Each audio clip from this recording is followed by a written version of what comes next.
Morning. Morning. Good morning, everyone. Welcome back to Bob and Frank, episode number 9. On the IR for a little bit. That's all right, but we're back, and we got to cap off 5 pillars of hockey development. What if you were to build a hockey player, what are the 5 pillars you need? We've been over it. We've been talking about the Wayno factor, or in Satoshi's terms, player intelligence. We've talked about fundamentals. We've talked about physicality and how you use that physicality. What was the word that we used? How you be a prick? How to be a prick on the ice. And now 4 and 5, we had them listed. Is it 4 pillars? Is it 5 pillars? We were talking about attitude. We were talking about body language. We're putting them all together. We have a great guest for today in terms of having an incredible mindset towards sport. Let's just say, not just hockey. And how can you use that as an asset, and how can you develop it? That's what we're talking about today. Your attitude, body language, mindset, call it what you wish. Question, comment of the day.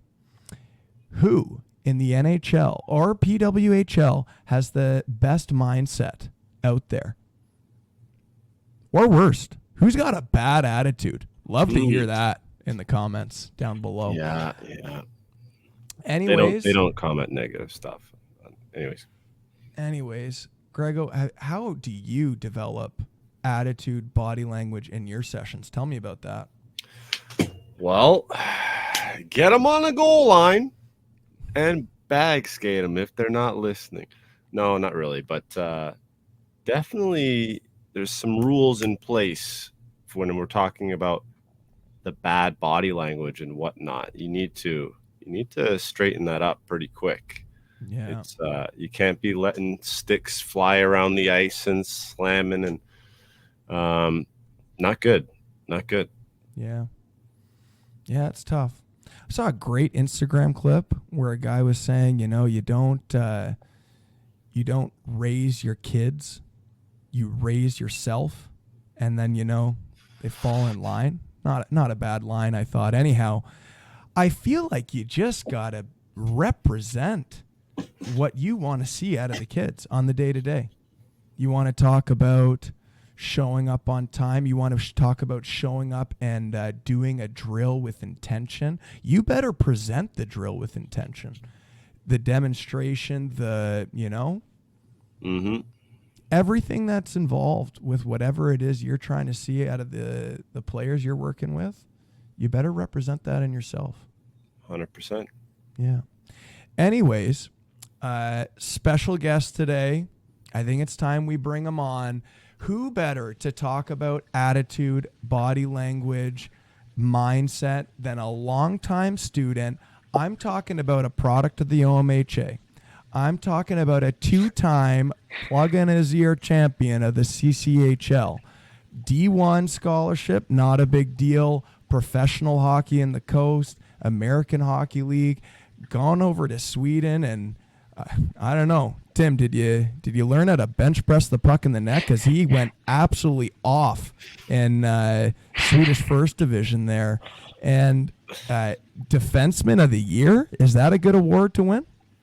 Welcome to the Bob and Frank podcast, Tim Theocharidis. Thanks for having me on, guys. It's a pleasure. Good stuff, Timmy. And is that good?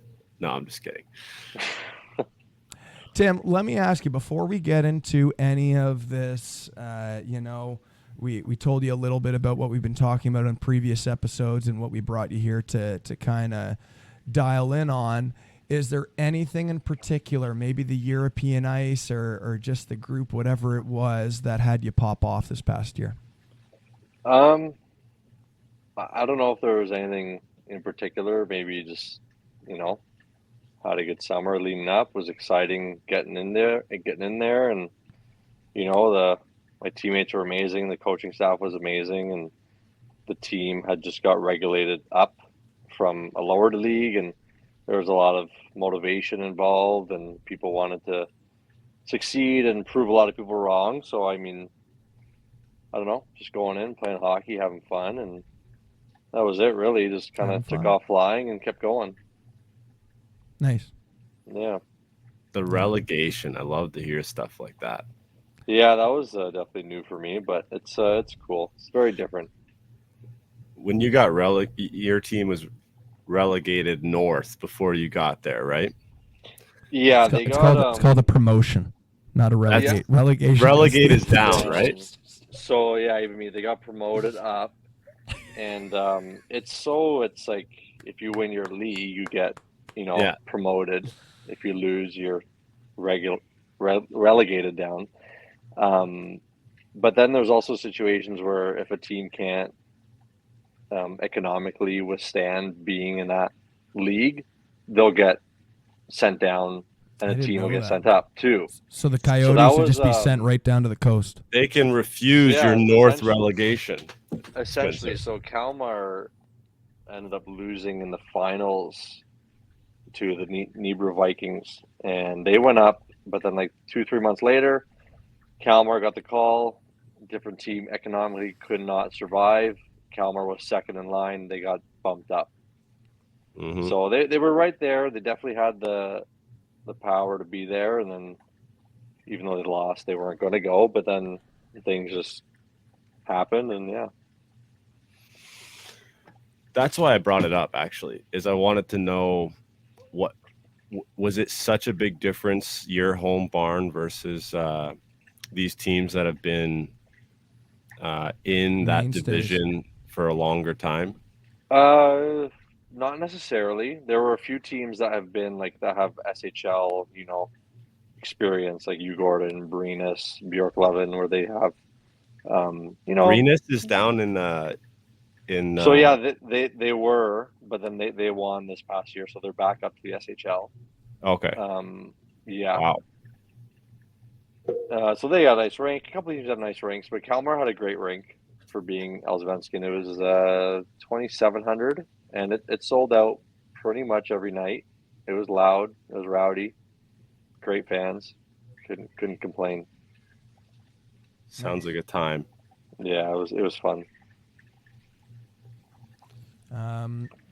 Any teams from the SHL kind of drop down, and then when you go to play them, it'll be kind of a cool atmosphere or a larger home. So last home year barn? it was Brenus. And the funny thing is, like, the fans in Sweden are so hardcore. If their team got sent down, they won't go watch some of them. Oh, I see. But the Brenus had a great crowd, and they were an amazing team. They had, their budgets go up and like a lot when a team gets it down because they want the team to survive. It's really weird. I don't even know the full extent to it, but yeah. So now this year a different team got sent down, and I don't know if they'll have the power like Brenus did, but I'm sure they'll be, up in the standings. Nice. They're like a historical top dog, aren't they? Yeah, the good old Boris Solomon played there before he came to the Leafs. Yeah. Wow. Yeah, that was their first time ever not being in the SHL. Okay. Yeah. Makes sense. Yeah. Right on. Well, should we dive into some tough questions for the young man here, Grego? 100%. All right.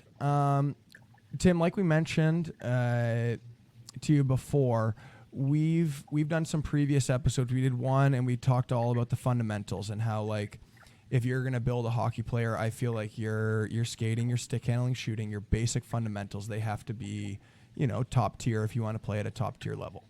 Yeah. Another pillar that we talked about was your hockey IQ, your ability to make decisions. Also called it the Wayne factor. Just Gretzky himself. I don't know if there's too many guys smarter than him on the ice, but how you can think the game is another one of our pillars. Third, we talked about your physical attributes. Bigger, stronger players are able to do some things that smaller players aren't, and then also how you kind of use those physical features. And Greg, are we going to narrow it down to 4? Are we just going to call it 4 now? I think so. Last one, pillar number 4. No better guess, because I feel like, I met you, Tim, and you were probably in grade 9 or grade 10 playing for the Markham Waxers. Is that fair? Yeah, I'd say it's a fair estimate. Grego and I also talked about within those 4 pillars, every player kind of conveys different value in each. You know, you got some guy who's really fast, you got somebody who's really smart, you got somebody who's a physical beast, and you can, you know, be in the ranks of all different tiers for each pillar. And I feel like with you, seeing the way you've put in work day in, day out, week in, week out, year after year, it is incredibly consistent. Something that I'd say with all the players that I've worked with, it's not something that comes by with everybody. You are elite at taking care of yourself, at bringing intention to every single rep. So we wanted to ask you some questions. How do you do it, basically?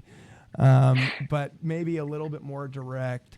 Maybe talking about doing extra and where does that come from? I can think of doing conditioning workouts with you, and you know we got the Timmy reps, and it's when the workout's over, you just keep going and you keep on doing more reps. Or if it's something on ice, I can't even really talk about when you were at way at school and stuff like that, but I'm sure there's guys that do extra on the ice and guys don't. Where do you find where does that come from that makes you do extra? Well, first I want to say thank you for, recognizing that and being aware of those things that I try to do. But Very welcome. I don't know. I think just the draw, like the passion for the game. Like I want to get better, right? And I want to be able to I'm not a very talkative guy in the room or whatever, but showing by example or trying to lead by example, maybe I can, you do bring guys along, right? You stay on the ice after practice for an extra, even if it's 15 minutes to half an hour, you're shooting pucks, you're doing walking the blue line. I'm a defenseman, obviously, working on certain things, right? But I don't, I don't know exactly where it comes from. It just, I don't know. I think I'm just that way. I just want to, I still have a goal in mind, and I'm still working towards it. And I don't think I've plateaued. I still think I'm still climbing in my hockey career, and with each summer, I want to improve. And then during the season, like you said, doing extra, it kind of comes from you guys like training me every summer, learning new things, and being mobile. And a lot of it comes from trying to stay healthy, injury prevention. Yeah, If you're I'm talking doing about doing extra stuff in the gym there. yeah, yeah. So now I'm talking off ice, I guess, like Yeah. once a week, a 45-minute mobility session on top of our team workouts goes a long way, right? And for me personally, I feel great doing it. I definitely benefit from lifting weights during the season. Not immensely like in July, August weights, but putting the bar on the back or over the chest, and you get a quick pump in, whether it's a couple sets or even 2 sets, something quick, and you just make yourself feel good and keep that little edge in the gym and that pump, and you feel good on the ice. Nice. A little trial and error throughout the years too. I've gone through stints of honestly not doing so much extra, and then I've actually realized like, oh wow, I need to do that stuff because I feel better when I do it. So I think it's to each their own, right? Like I feel great doing those extra 2 workouts during the week, 3 Yep. workouts during the week. Makes me feel better on the ice. Yeah. So we're going through, And, Spencer, this, it's kind of like we're starting off with attitude here. Sorry, with going the extra mile almost with all that Timmy does. Passion. It sounds like you're just so passionate. You want to get better. You feel like you haven't plateaued. You're willing to do it. Is it a chore? No, ooh. no, and I've talked to teammates about that, and I play with a few guys that have now retired. I've only played pro hockey for 2 years now, and I've already seen I think 2 or 3 guys retire, and it's sad, right? But different. Some people call it a job, and some people, like I don't call it a job. This is fun. Like I'm playing hockey. Like getting paid is great, sure, fine. But going to the gym every day, and I think going on the ice, it's not a chore. I love doing it. That's Even a the privilege. extra reps, even the things you do that other guys aren't doing. There's not a moment in your career that you find yourself, okay, I have to do this because it'll help Well, me. there's definitely like times over the years where you're like, you wake up in the morning or after practice, you don't want to go do a 90-90 and stretch the hips out, but like you're like, yeah, I need to do this right now. Like I need to. No, that's not every day. That's like once in a blue moon.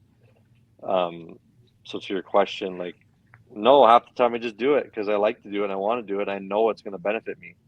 I've done it throughout the years where I've learned like, okay, this is what it is now. Like this is, but then also, and the other point of it's like, I like doing it now. I've done it so much where it's just me. Great. It Great comes question, easy. Grego. It comes easy for this guy, Spencer. This whole category, it's Yeah. like cheating for him. Well, it's not a grind when you love it, and That's even when it comes down to doing a Timmy rep, and everybody else did 10 shuttles, and you do 12.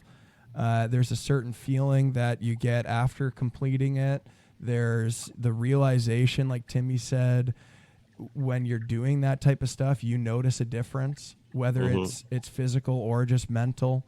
And like you said, during in season, the team has this many workouts, but you know what? I have 2 designated days that I'm going to take care of myself. You actually see and feel the difference in your performance. That's, those are all, love to hear that.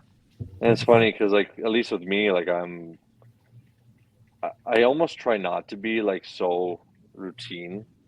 Like my game day meals are like my wife Tara and I like we'll make breakfast for my pregame meal sometimes, or I'll cook a steak, or it'll be pasta. Like I try not to be exact, and then it comes down to the workouts too. Like not every week it's like I do the same extra. Some days it's only one day. Some weeks it's 3 times. I got to do even more. Like, and then the workouts change, and every week sometimes is different, right? But there's always something. So it's not really a chore when you have it like set in your schedule for 365 days a year. Like I got to eat this, I got to work out like this. It's not really a chore. It's going with the flow. And some days are good days. Some days, you know, you're eating peanut butter jelly sandwich, Sid Crosby pregame meal. Yeah. Yeah. Yeah. Cool. Maybe, okay, so there's an incredible amount of discipline in order to do what we're talking about. Like, just to give perspective, grade 10, you're, say, 14 years old. You're turning 26, or you already turned 26? I turned 26, yep. 12 years, I feel like you've been dialed. I'm talking about you're doing a hypertrophy workout and the workout program says 60-second rest. So you've got your watch and you finish the set and you press a button and you got 60 and it goes beep and pull-ups. And it's just to the minute discipline. It's another level. It is another level. I guess you've kind of already talked about this, but accountability, your personal accountability, how do you do it? This kind of comes back to the golf now. Oh, there it is. Golf talk. I don't know. In my mind, and I talked to my brother-in-law about it with golf, like, and this, you guys all heard it. You're only cheating yourself. If that's like the regiment that your trainers are giving you, and you trust your trainers. I don't know what number that was, but it was one of the numbers. Trust your trainers, not bad. Yeah. Like, you're just gonna do it. If you don't do it, then I don't know. For me, it's like if I'm not gonna do it, then why am I not doing 100%? Then why do it at all? I don't know. But no one saw the ball oscillate, Timmy. You don't need to call a penalty. But back to the golf thing, you're only cheating yourself. Like, if you got a double and you're putting yourself down for a bogey, like just that kind of thing, right? Like, So if There's it's no supposed to be point. 60-second rest and you take 70, what are you doing? You're only cheating yourself. Love it. Yeah, at the end of the Love day, that and you're look, that dialed with your I'm not mindset. gonna lie, like I'm not perfect. There are times where I'm like, okay, damn, I need an extra 20 seconds here. Yeah, It's life, right? You're not gonna be perfect every workout every day for 12 years. You know what I mean. for sure. Um, but I want to say majority of the time I'm doing my best to follow the workout. You sure are, buddy. Right Well, on. 20 seconds can turn into a few weeks for me sometimes. Uh, Oh, I'm not Okay, ready for that next set. Let me see you I next got a month. heavy hitting question coming at you, Tim. okay, coming at me. Accountability. Let me tell you, if you are put in the position that you've got a heavy left chest with a Team Canada jersey on, Tim just so happened to captain Team Canada at the World Junior A Championships. How do you keep teammates accountable? And like, obviously, I'm not talking about that Christmas tournament. It's a short period of time. You're not going to come in there and be barking at guys. And you kind of mentioned that's not your role, or maybe you were. I'd love a story about that. But I know you've been in leadership roles before. How do you kind of manage and monitor accountability of others? Yeah, like you said, the tournament style, it's very short, like very Yeah. short. So yeah, I never really barking at guys. You get together as a group real quick out of camp, and you travel to. We went to Truro, Nova Scotia, and you just try to become, one, all buddies. You know what I mean? Yeah. And you do your best, right? Because it's such a short time. But I was assistant captain my last year junior, and I will say, like, I could snap. Yeah.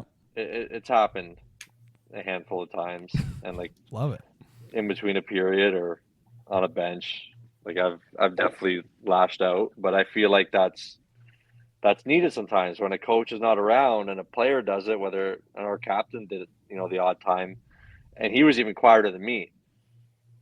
But I know, like, obviously everyone knows themselves better than anybody else. Like I'm definitely capable of like letting loose, and it's Yeah. happened before where when I know our team was the best team in the league and nothing's going right, like, you know, I'm flipping a switch because I'm upset, and I'll let the guys know. Usually not, but then there's times where it's like, okay, something has to be said here. Yep. And do you feel like, in your own personal experience, was it more to do with understanding your assignment inside of the game? Was it ever taking care of yourself off the ice, with workouts, that type of thing? Where did you kind of see yourself in those situations, or maybe even seeing other leadership roles of a team kind of get involved with that? Where in the game? Wait, sorry, what do you mean by that? So maybe you're snapping at teammates, or you're kind of letting them know about their game performance, and are they doing what coach is asking of them, or is Right. it at practice that guys are dogging it, or is it that guys are skipping workouts, or whatever it? Oh yeah, it's no, it's not more so about like an individual doing like something wrong. It's more like, okay, we need to like wake up Yeah, as a group. Um, Now that you mentioned it, I was only really thinking about the ice and like intermissions, yeah, but like even practice, there's times where I've spoken up. Guys aren't calling for passes. The ice is like silent, and yeah, it's like you gotta. It starts in practice. Like this is how it. If you don't do this here, you're not gonna do it in a game. yeah, And then in the gym, I don't know. Guys will guys will do the reps or don't do the reps. Usually in the gym, like even like I didn't wear a letter in college anywhere, but when guys are in the gym, it's even the leadership groups. They don't really bark too much because in the gym, a guy could have a little lingering energy injury like during the year. Maybe you'd instead of doing 10 reps, you do 5. Like, it's not the end of the world, right? But then there are moments where if a guy's dogging it, I've seen leaders, get at guys in the gym. We got to get going here, right? Yeah. But yeah, the gym could be a little touchy because everyone's got their own Yeah. personal things that could be going on. But the ice is more like No body shaming out there. yeah, yeah. You mentioned, practice not having the appropriate chatter. Sometimes it comes from leadership roles, sometimes it doesn't. Do you ever notice there's guys on a team that just their energy kind of takes care of those things? It's not like they're barking at anyone saying, hey, you better smarten up or you better work harder. But like just them being there and their energy makes everybody start to work harder. It makes guys louder and more engaged. Have you ever had any Usually kind of like quality teammates like that? yeah, usually like 1 or 2 guys that are like always calling for passes and snapping the puck around. Like naturally, guys should just follow, right? Yep. And I'll be honest, like I was definitely one of those guys who would always call for passes and snap it around. And sometimes I get complained about I'm passing the puck too hard. And I'm like, in my head, I'm like, but like this is what you want to do at the next level, right? Yeah. And I'm talking like minor hockey, junior. It's like it's only going to get harder, right? Like after this, if we plan on playing hockey for longer, like I want to do, that's what it's going to be like. Yeah. Right. And I've had experience with that, like skating at speed with a couple NHL guys, Euro pros when I was in junior, and these guys were ripping the puck. So I was like, okay, well, I got to rip the puck. Yeah. So I go back to my team in the season, I'd be ripping pucks around. So I don't know. Yeah. But you mentioned that after practice, the extra 15 here and there, and it's like the unspoken leadership that other guys start to hang around to. And they once one guy will stay on, like another guy will be like, hey, what are you doing? Right? Not everyone does, but you kind of you grab some guys with you. Some like I'd say most times that there were guys would be like, hey, what are you doing? And they'd start staying on with you. Right? Mm-hmm. Yeah. No, it's not every day, right? You can't. I mean, there's guys that definitely do every day, but then again, you have to look at the burnout factor, right? Like you can only do so much every day on the ice. Practices, you got games, you got workouts, you also have to manage that time, right? You can't just go 1,000% plus an extra 45 minutes, 1,000% when you got a game coming up in 2 days, right? But there's a time and place for that stuff, right? I'd love to hear your take, Theo, on a lot of the stuff we said, but back in the day, in your youth, in minor hockey. Ooh. You've got no extra time after practice most of the time. You've got no pre-game skate and yada yada yada. And what do you remember about holding another kid accountable in the OMHA as a 12-year-old, as a 13-year-old, as a 14-year-old? I was not expecting this question. I love it. I'll be honest. I don't know if I ever did. I don't know if anyone ever did. Just because you're so young. I remember coaches like snapping. If you can't remember, what do you think about kids listening now? And Timmy was snapping the puck around and doing an extra rep and laying into teammates. I'm doing that. Like, what do you think you should do? I know you're talking pro, and that's awesome. I just want to relate back to some young players who might get. Yeah, I don't like when I was young, like that minor hockey, Markham Waxter days, Ajax Pickering Raiders. Like I don't remember teammates going at each other for that kind of stuff. Mm-hmm. Just because I think we were too young, maybe. I don't know. But I remember coaches doing it all the time. Call you out, call individuals out, call the team out. So I don't know if I can really relate. Well, I'm sure that I do. I know you remember on the bench, maybe in the heat of a game. It might be like, come on, guys, let's go, right? You know, No, that that's no, for that's sure. like that. Yeah, that's for sure. But I'm talking even like more than that. Hmm. That's like Mickey Mouse stuff. Yeah. Yeah, we used like I had coaches that would rip us apart, which Couple I don't know. hockey dads Which I taking think it no, upon I themselves. actually never had a parent coach, to be quite honest with you. Oh, I thought you did in minor midget, didn't you? Maybe an assistant was, Yeah, but not the head. Oh yeah, I did. I did once. Yeah, minor midget. You're right. yeah. But yeah, definitely what you said, Greg. I was like, yeah, okay, that happens, but it's the more aggressive I was talking coming. player to player there. Yeah, and like Yeah, no, I don't really. No, I don't like that. Never really happened.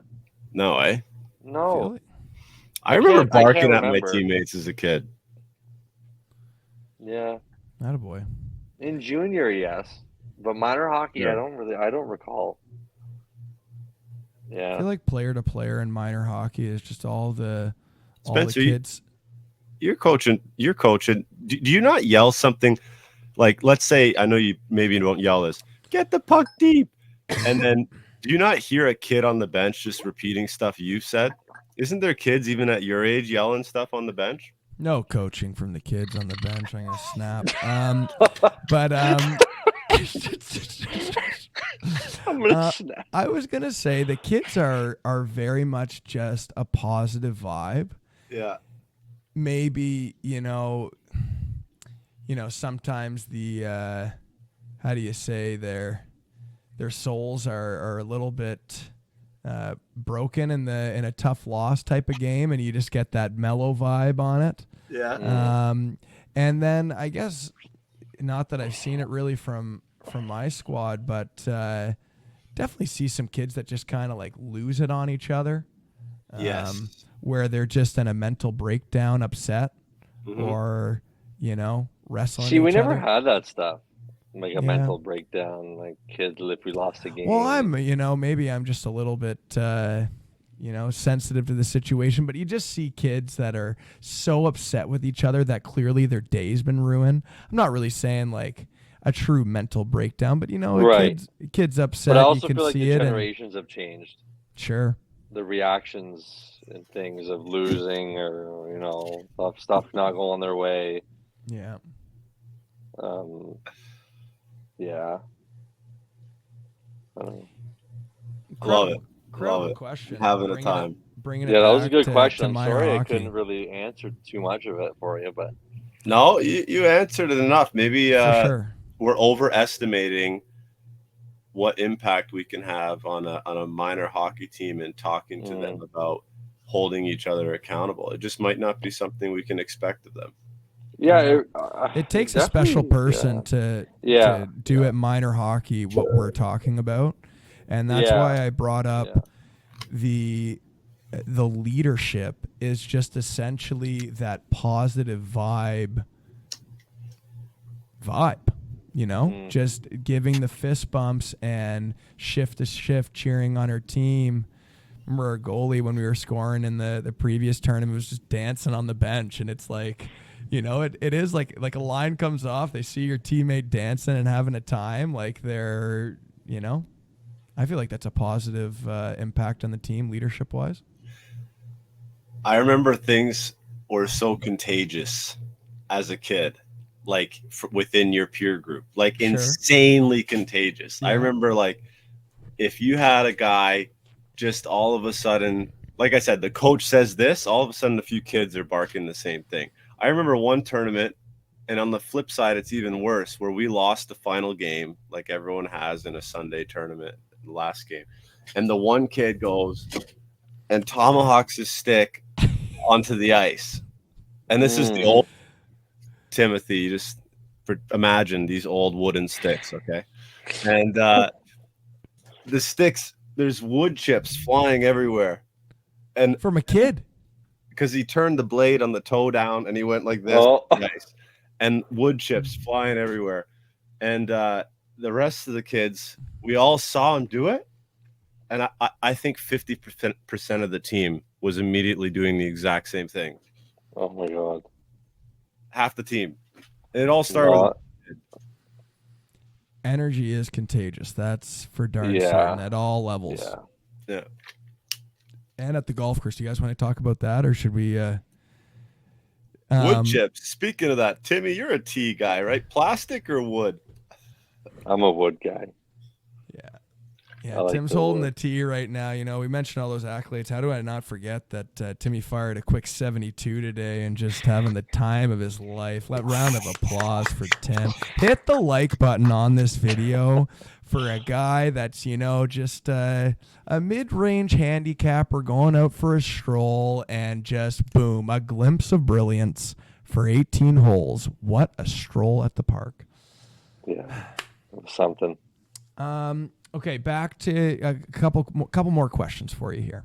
Mm-hmm. Yeah. We're talking about mindset. I think a big part of what happens from the mind filters through to the body language. I feel like that's something we've talked about a lot over the years, and you've kind of been a part of the program there over at Speed and influencing the kids in this area of their game. Yeah. How does body language, maybe, like, it's hard to talk about yourself. Love to hear if you kind of consciously have any intention with the way you use your body language, or if you can kind of think of any teammates and how their body language has positively or negatively affected their career. Well, affected their career. Well, body language is very big. It's very key, right? Like, obviously, back to, like, no one's perfect, right? If you're getting benched or you're not playing well, you know, it's only natural. Like, you might have some bad body language, but if you can only let it last for, you know, that one time you're back on the bench before your next shift, and you come back to the bench and you're fine again, you know, you kind of just recuperate yourself and just, you know, recharge and get back to it, you know, reset, you know, forget about the situation or whatever's happening, right? Or a guy that's, you know, the 13th forward, maybe sitting in the middle, but I've come across guys that are, like, very silent. I've come across guys that are, you know, happy joy and talking to the boys even about the play, what's going on, right? And that's great because that'll impact the rest of the guys that are coming on and off the ice. They can talk to him like they're talking about the game. He's watching stuff and they'll ask questions, which is amazing. But then, you know, you get the guy that's maybe a little more silent, and you kind of have to let him be, right? And then you kind of understand. Most guys have been through that kind of stuff, being sat or being the 7th D or being a 13th forward, not playing the power play or not on the PK, and you're not too happy about it. But you know what? Like, at the same time, personally, having, I guess, bad body language when you're not in a situation maybe you think you could be or not, or just not in general, it's not the worst thing because you're showing that you want to be there at the same time, right? You're not just cheerleading 24/7, right? And then you're showing that you're content without being on the ice. Like, every hockey player wants to be on the ice. So if you do show bad body language in situations, it's, at the end of the day, you're just showing you want to be on the ice, right? Now, is it good intentions for your teammates? Maybe not. But, you know, maybe not bad body language all the time. Maybe you got to eventually learn your role and, you know, you grow out of that type of body language. But A new restrained Gilmore. That was huge. That was a turning point in the movie. That was. There was a wish I could shout out the young man's name, but a sports psychologist that did a presentation for us a couple years in a row. And, you know, it was the same presentation each year, but, you know, it's when you watch the same movie, you know, you notice a couple of different things. One thing I noticed the most recent time this guy was presenting, he was talking about how your body language just sends signals to your brain and basically affects the way your nervous system is able to perform. For example, in a game, let's say you have some poor body language and then you go and you're trying to make a play, like, you just aren't as fluid and sound through the body, trying to make your hands make a soft touch, trying to have coordinate time and space, those types of things, it has an impact on it. So I just feel like trying to keep that proud posture and that sort of thing. It can go a long way with all sports. I guess one thing I was kind of trying to get at is, have you ever seen, like, and you can talk about your personal experience. I know it's hard to have perspective on this stuff if talking about it personally. Have you ever seen teammates where, say, poor body language has kind of affected their role? Whether it's as a kid, love to hear it if it was from a minor hockey perspective, but a guy who was a bit of a mope on the team, and as a result, it didn't end up turning out well for them. Yeah, I mean, I've had experiences like that, and sometimes guys will try to bring it down with them. Yeah. Right. They'll always talk about the woes and stuff.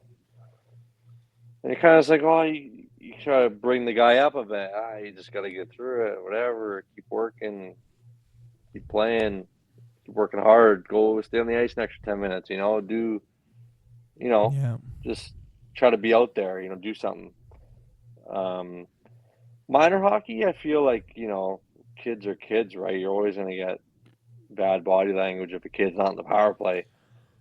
But then again, like, obviously I remember my minor hockey days, but those details are so, like, minuscule. Like, I don't remember being on the bench and looking over and For sure. You didn't puppy dog eye the coach?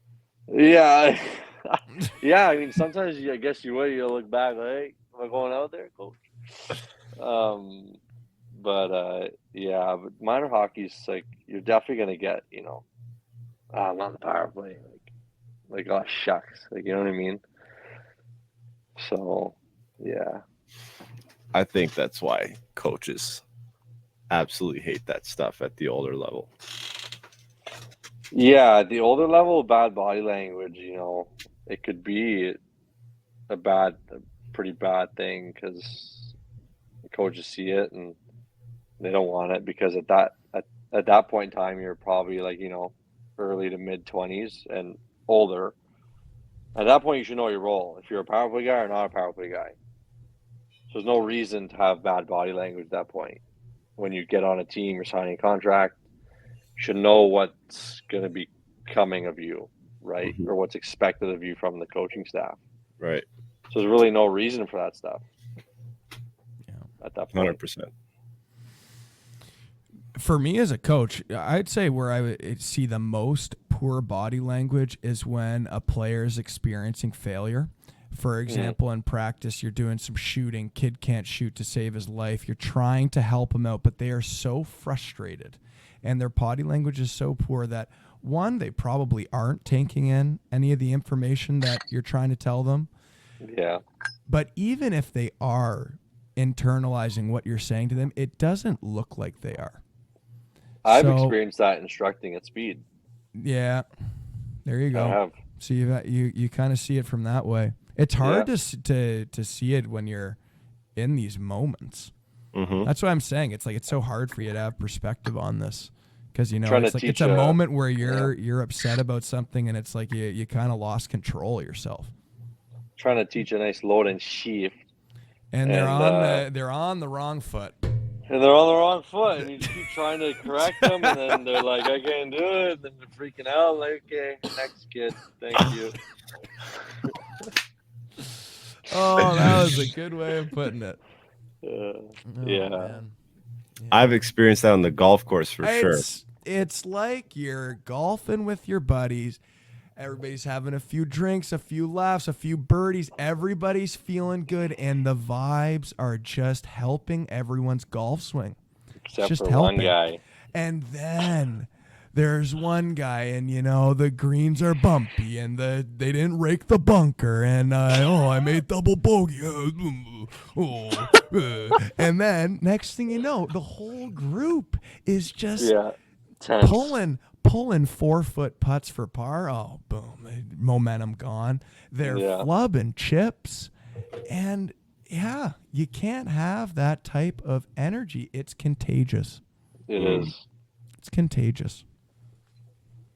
Yep. Yeah. Are we gonna go deep dive into the golf game here, or Grego? Do you have anything that you want to cap off? The Just attitude, body language, mindset. Pilar.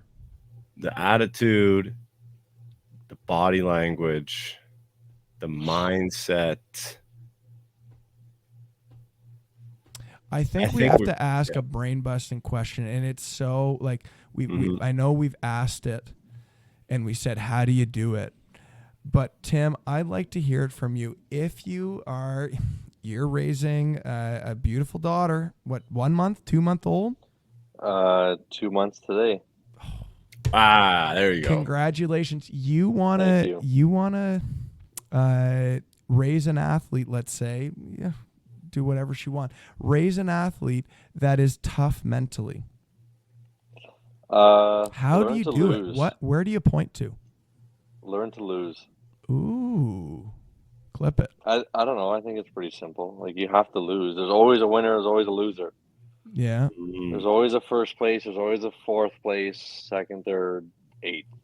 Yeah. And for me, like, call me, I'm not gonna swear, but call me whatever you want. But if my daughter ends up in sixth place in a track and field 100-meter dash, because in elementary school everyone's got to do track and field, and only the top 3 get ribbons, and she gets a participation. It's like, you didn't get the top 3, And if you want to excel at, track and field, you don't want to be sixth. You want to be number 1, right? And in a hockey game, if you don't win, you lose. Like, I'm not saying not to be happy, but they say but you're fun. Throwing that ribbon in the trash. We get you, Tim. Yeah. Like, in a hockey game, like, couldn't agree more, buddy. Yeah, we want you to have fun, but like I've always said, the only way to have fun is to work as hard as you can and win. That's having fun. And compete, right? Competing. Love it. It's like you got to learn how to bounce back from a bogey. They're going to happen. It's going to happen. There's no way you're going to go the rest of your life without a bogey. It's going to happen. It's going to happen. You've got to come back with a proper mindset. You need to learn to lose, and when you say learn to lose, you look back at what you were doing that you lost at. Could be anything at this point, and you learn from it, and you come back better. Right? Can't be afraid to fail. I failed in a 4-rep squat 2 weeks ago at the gym. Had the safeties there, I got taught very well.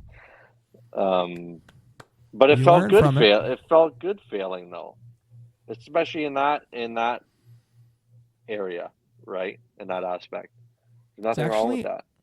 It's actually incredible how well that sums it up. Because I was just talking about how the kids that are from a coaching perspective, their mindset is failing them because I'm trying to talk to them and they're so upset about something. The ability to learn how to lose, how to fail, and to deal with it, huge. We can go on and on about this. Yeah, we could talk about, a skill skate and doing stride lane, 2 crosses each way stick handling. You want to lose the puck. Like, you should be going so fast that you're messing up. Yeah. Oh, I see what you're saying. Yeah. You got to be on the edge, right? You're doing a stick handling drill. Out of the comfort zone. Maybe the stick handling drill is not so much game specific, but it's just a stick handling drill to work on your hands. You need to be like the forearms burning, losing the puck. Like, then, like, what's the point then? You're clearly not pushing yourself where you missed the puck.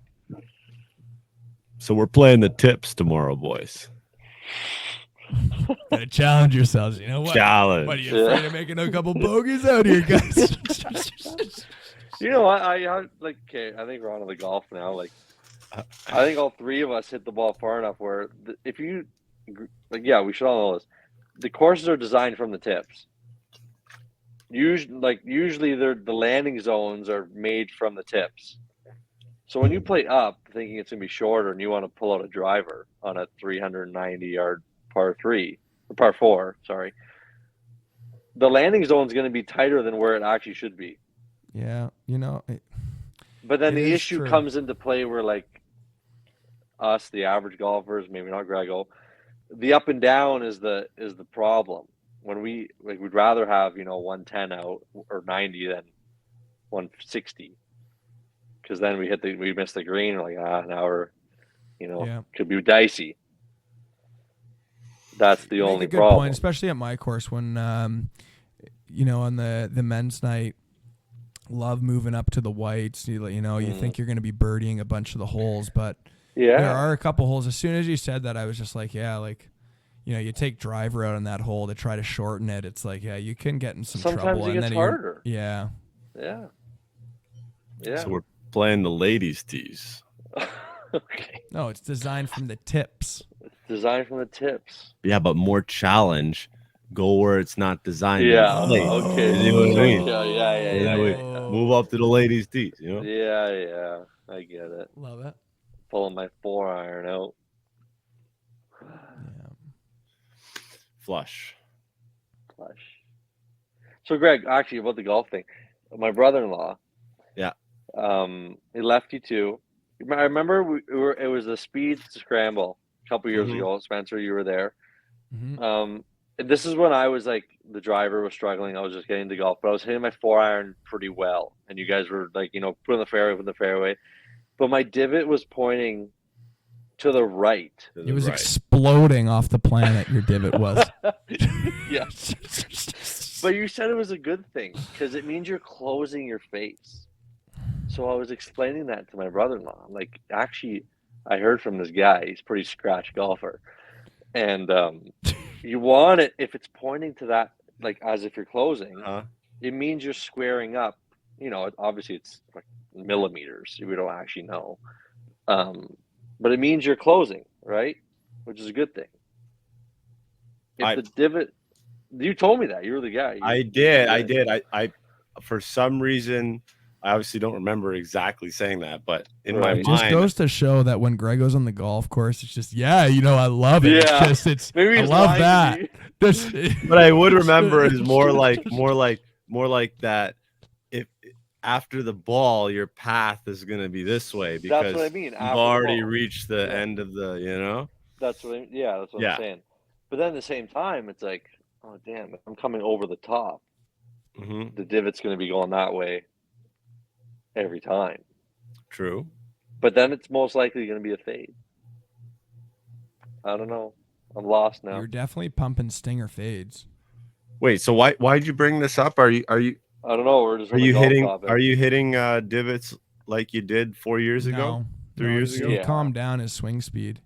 Your divots aren't the same. There's the odd moment. If it's a little wet out, you gotta watch out. It was a sight to be seen. The explosion of the ground. It looked like you were out in Nam and there was landmines going off. Just bang. Not a worm was safe. Good no. Yeah, no, that's definitely different. Tell me about this 72 from today, because I gotta say that I played with you back-to-back days. That was like 2 weeks ago. Yeah, not great. And the mistakes were just around the green, like you're taking 2 chips on a hole type of thing. And okay. The drive. No, I think that's a fair assessment. True. Your driver's fair. just it looks like a PGA driver. You're nuking them into the sky. Ball striking is more than above average, but still made relatively large numbers to a 72, and I feel like that was all chipping and putting. Was that the difference today? Yesterday and today. Yesterday was very similar. So Saturday we did a scramble before the wedding. Short game was like I've never done before. From 130 in, hitting every green, putting it to 10 feet and closer. It was messed up. Maybe because the pressure's not there. It's a scramble, whatever. Yeah. Putter was feeling good, and then we didn't play Sunday, played Monday, 77. Today, 72. And everything was just like clicking. And before this week, my putting has been like, I'm lost. Like, I don't know what I'm doing. I don't know where the ball is rolling. I played Glen Abbey like 3 weeks ago, and God knows where the ball was going to go. So I think just mentally, I was like, man, I'm just like lost right now. I was trying to open my foot up like Grego on the putting surface, wasn't working. Went back to the normal, Like that. whatever, just messing around. And then today, I was Clicked. just hitting greens. And then when I wasn't hitting greens, the chipping was on, and I was getting within 2-3 feet, tap in par. I only made one birdie, but it was just consistent pars. That's it. And the body didn't- language, Body language was probably great. sending signals up, relegating Yeah. up north this way. You know what I mean? Didn't lose a ball. Played the whole ball, all 18. That was nice. Good feeling. Love it.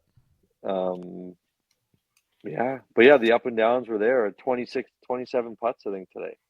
Who's counting? Unbelievable. The Grint. What's that? 9? That's 9 one putts. That's huge. I think so. Well, I don't know if it was actually not. Does it actually accumulate to 9 one putts? Yeah, for sure. If you 2-putt every hole, it's 36. I can check that. If you had a 3-putt, it would have been 10. You definitely didn't 3-putt out there, though. No, today didn't, finally.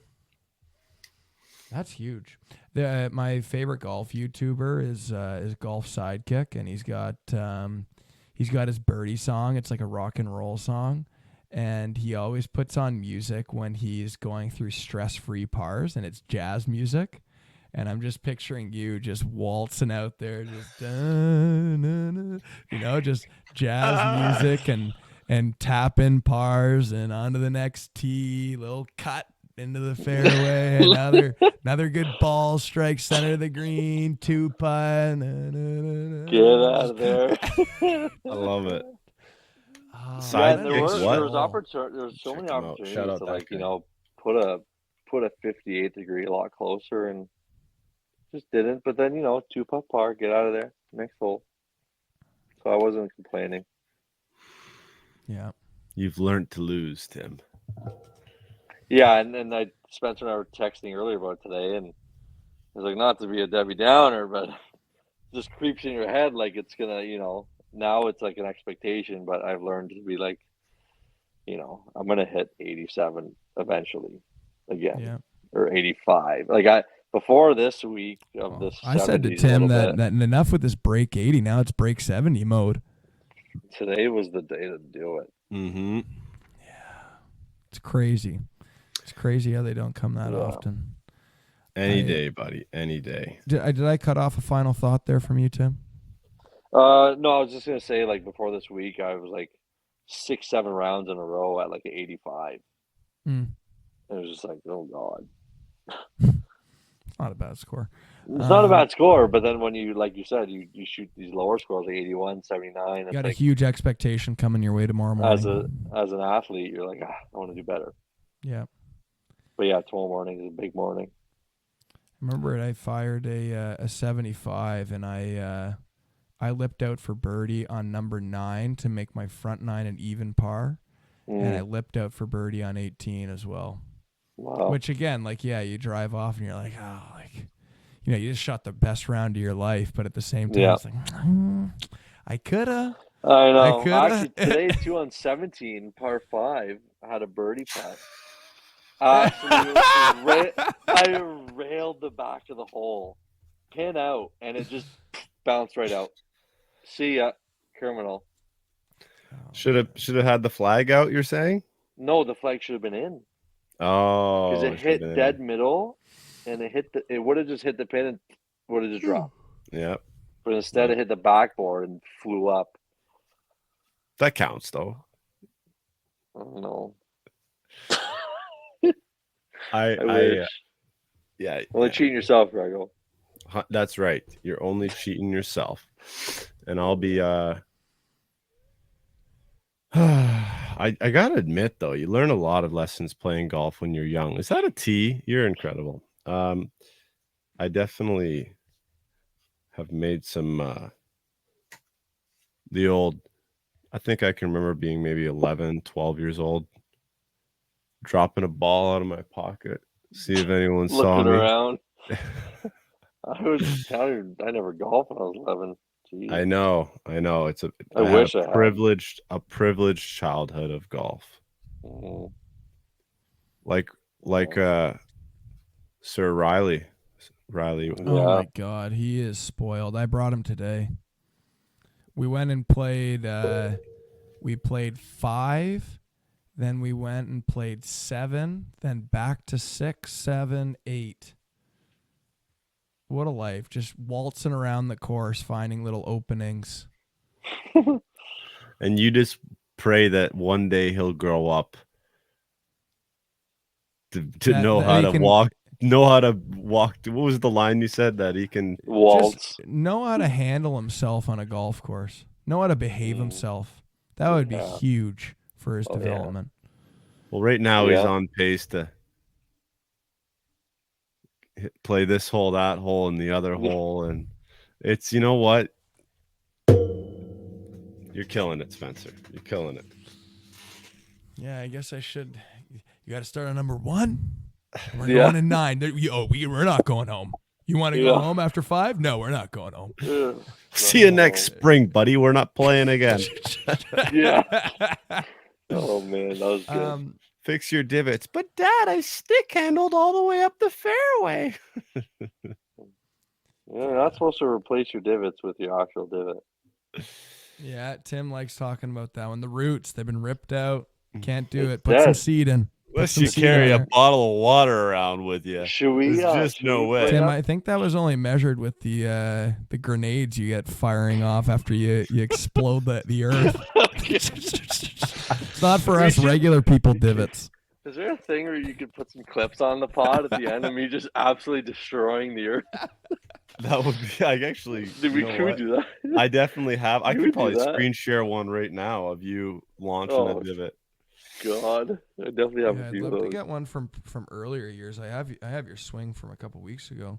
Yeah, same here. I was gonna say, I wanted to bring up the. I don't know if I talked to Greg about it. The good old ring around the rosy for a left-hander. Yeah. Oh, the figure 8s. Figure 8s. Around the bag, you put the ball on the left side of the ball. You put the bag on the left side of the ball, then you go to clean the club and put it in. Then you gotta walk around the bag to pick it up. I forget who I was with, but I feel like I was with somebody that I had spoken to about it. And then I couldn't help but notice that they were a righty and they were unnecessarily having themselves do figure 8s. See, that's not okay. Yeah. That's not okay. I want my bag to the left of the ball. It's true. Yeah. Tim, there's 3 divots flying in 3 directions. The first video I found of you. Can you Vietnam. Stop. Can you send this to me because I might not have it? Oh, we gotta screen share this here. Oh, come on. Can we do a screen share?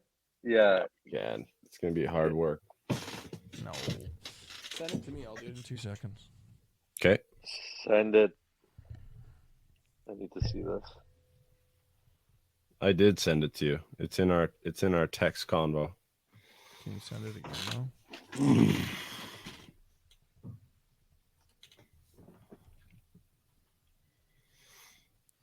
What was it called again?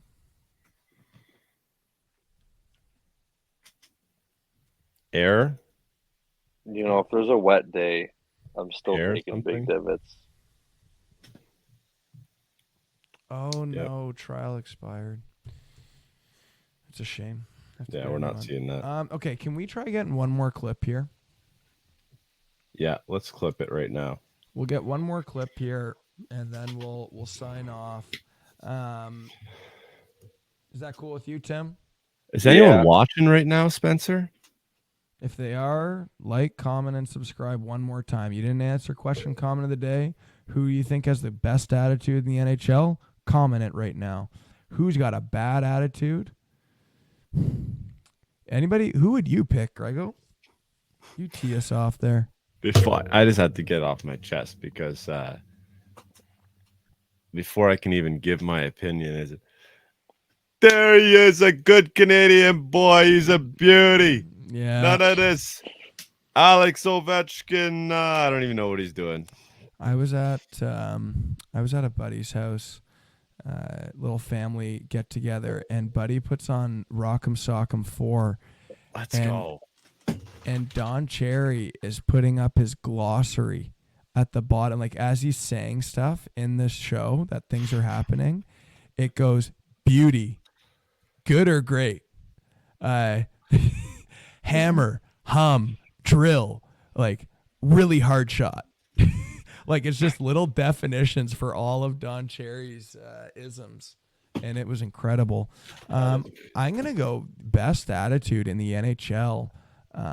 Lucky enough to see it firsthand. Brent Burns, electric energy.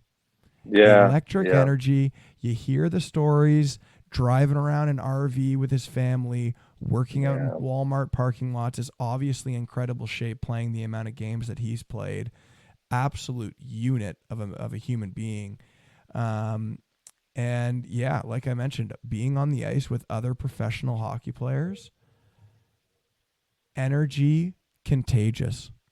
Absolutely electric. Everybody's game was elevated because of his energy, and it wasn't because he's barking at guys telling them to do their job. It was just, kind of comes back to that comment that we said, Grego, at the start of the pod. You just take care of yourself, and everybody else, wants to do the same. That's exactly right. Worst? How about worst attitude? Oh gosh, who am I to say? Anyhow,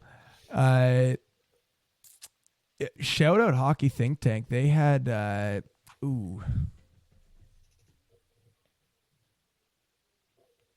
Andrew. Shout out Hockey Think Tank. They had Andrew Alberts. I'd say same type of thing. 3 D's. Discipline, determination. Oh, Spencer. dedication. What? Dedication. Look at the video I just sent you. All right.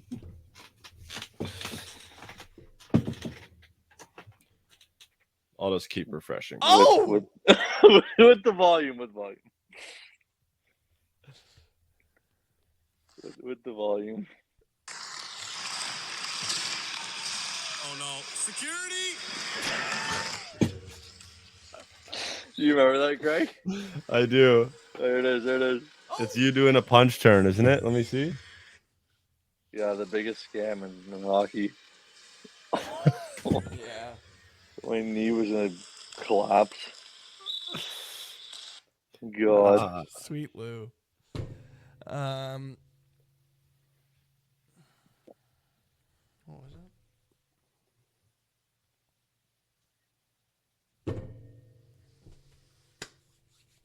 I actually have no videos of me just absolutely digging into the earth. I have one. Did you see it? No, you didn't send me. It's in our text already from before. Oh. Unless you delete our chats. From you and I? Yeah, from June 27th. Oh, the 6-second one. Oh, when was this? 3 divots going in 3 ways, and Oh my God! And your path is definitely right.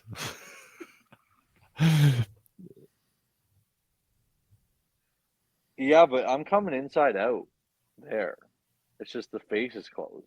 No, that's a good swing. Oh, that was from the scramble. Yeah. I remember that. From the one that we played together, or the one? No, the Speed Invitational. Yeah, that was past year. All right, you guys want to wrap this up? Sure. I think I got a good clip it moment and a good little question for Tim, and wrap it up from there. Yeah. Grego, you all good? Tea time at 5:45 tomorrow morning. Ooh. All good. You're playing that early? Good for you. Yeah, we're getting out before the crew even gets to the course. So. Did want to shout out Hockey Think Tank. They had Andrew Alberts on, and I believe Alberts was saying the 3 Ds of hockey, and I feel like it's under the same category here. He was talking discipline, determination, dedication, and I kind of feel like with the whole mindset, attitude, body language, all that type of thing, kind of under a similar umbrella. Right, for sure. Tim, would you say it's a key factor to hockey development? Yeah, I would say so. Pretty simple, I'd say, right? Like, Would you say so, golf talk? Would you say it's on par with hockey fundamentals, decision making, and your physical abilities? yeah, I mean, everything, maybe hockey is a little bit more quicker in the decision making. You're almost not even decision making, you're just kind of doing, right? Mm-hmm. Whereas on the golf course, you have time to think about what club do I take, what's going on here, what's going on there, different factors. Whereas hockey, it could just be like, you're done. You just got to do it. And a lot of it could come from experience, right? You've been in that situation before, so what you're going to do again, right? But as a hockey player, you got to be able to adapt to every and any situation. 100%. You know, I've caught myself doing like a 1 foot. I showed you the video, Greg. I sent you that 1 foot like stop on the blue line. Yeah. I was like going from right to left as a lefty, skating across the blue line, and I got on my left foot. Like, I stopped on 1 foot, and then I went to my back to my right and dragged it in for a shot. Like, it was, I don't know, it was weird. I'd have to send that to you, Spencer, so you could see it. But it's just I got you. all about adapting and we worked on it that summer. We worked on that, and it just happened like a ladder step, right? Things just happen that they'll eventually come to you. Yep. Love it. Yeah. Should have done a whole pod about that. All the Ladder steps. Love to do another pod and go through some highlight films. Yeah. Don't mind if I do. And then we can do a full breakdown of the divots. Yeah. We'll get every video we can possibly find. Yeah. Tim, you got to see this video that I made for you. Oh, I'll send it to you too, Spencer. One thing I was Take really a look. hoping to take a look at the video. All right, let's sign off here. Thank you very much, ladies. Just and gentlemen, boys and girls. End it with watching this. This is a work of art. Say good morning one more time. Who is this? This is recent. Just watch this edit of. You said you wanted to see them flying through the air. You're just gonna keep going back and forth. Yeah, I'm just watching how this is scientifically possible. I wish it was at full speed so I could watch 110 clubhead speed with a 7-iron. That was a pitching wedge. Get out of here. Oh my God. What All a right. video. Take Sam, care. Appreciate the time and appreciate you trusting us with your development for so many years. It's been a pleasure working with you. Oh, thank you. Thank you for having me. Thank you for developing me over the years. Welcome, buddy. Talk soon. Yeah, talk to you soon. Bye, YouTube. No one's here. Bye, podcast viewers. Huge podcast viewers. All right.